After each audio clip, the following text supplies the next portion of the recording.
Good day mga ka-PBA Madness! Bagamat nanalo ang San Miguel Beermen sa kanilang unang laban kontra sa NLEX Road Warriors, kitang-kita pa rin ang magiging problema ng SMB ngayong kasagsagan ng All-Filipino Conference. Bagsak ang laro ng second unit ni Coach Leo Austria, lalo na ang kanilang backup bigman na si Mo Tautua at isa pa. Hindi rin natin nakikita na fit ang laro ni Geronteng sa style ng laro ang SMB. Kung hindi gagawa ng aksyon ng SMB management, malabong umabot ng finals ang Beermen ngayong Philippine Cup. Mga ka-madness, hindi na ganun kadominante ang laro ni Junmar Fajardo.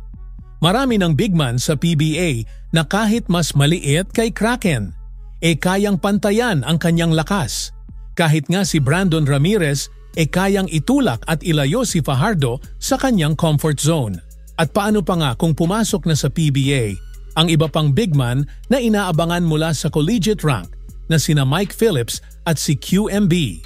Mas lalo nang mahihirapan si Junmar at maaaring maging regular bigman na lang si Fajardo sa liga.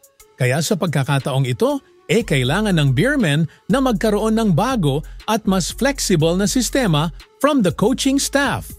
Ang tanong lang, kung kaya ba na mag-adapt at makagawa ng bagong sistema ni Coach Leo Austria?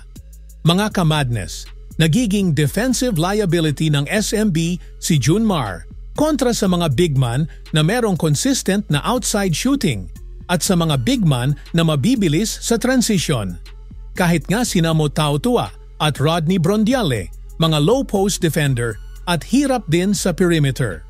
Kaya mga ka-madness, sino ba mga players sa PBA ngayon ang pwedeng targetin ng Beermen na makakatulong talaga ni Fajardo defensively sa rotation ni Coach Leo Austria?